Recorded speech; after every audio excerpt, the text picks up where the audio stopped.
Local lawmakers here in Memphis are raising questions about constitutional authority, safety for Americans overseas, and the potential impact here at home, as tensions between the United States and Iran are rapidly escalating following major military strikes over the weekend.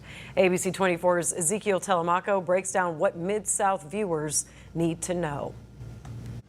That's right, Pepper. As the conflict between the United States and Iran escalates overseas, Memphis lawmakers are now weighing in on what it means for families here in the Mid-South.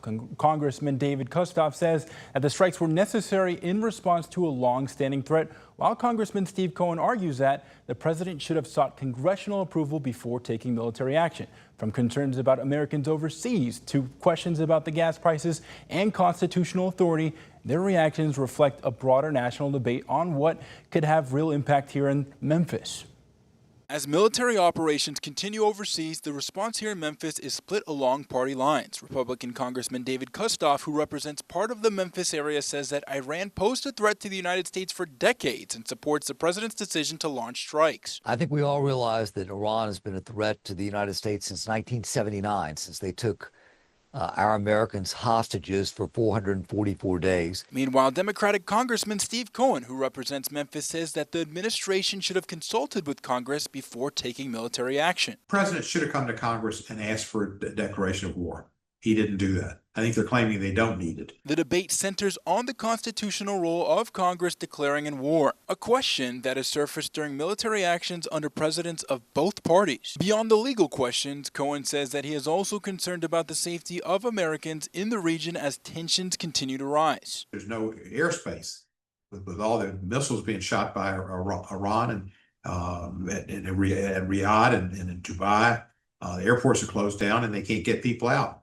So then they could be in danger too. I mean, if we don't get something soon, get those people out, you don't know if the IRG goes to some country and could take Americans hostage. For families here in the Mid-South, another immediate concern is whether this conflict could impact gas prices and the cost of goods. Kustoff says that strong domestic energy production could help offset some of that impact. As it relates to oil prices and gas and energy, you've seen some increase. The good thing is that in the last several years since President Trump has been president, that we are now producing more oil here in the United States than we did previously. We are a net exporter of oil. We're producing more here than we import.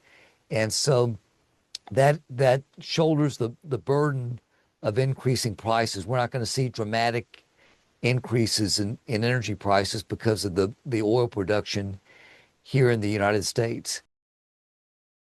And as the situation develops overseas, Memphis lawmakers say that they'll be watching closely, both for national security and implications for what the impact could be felt right here at home.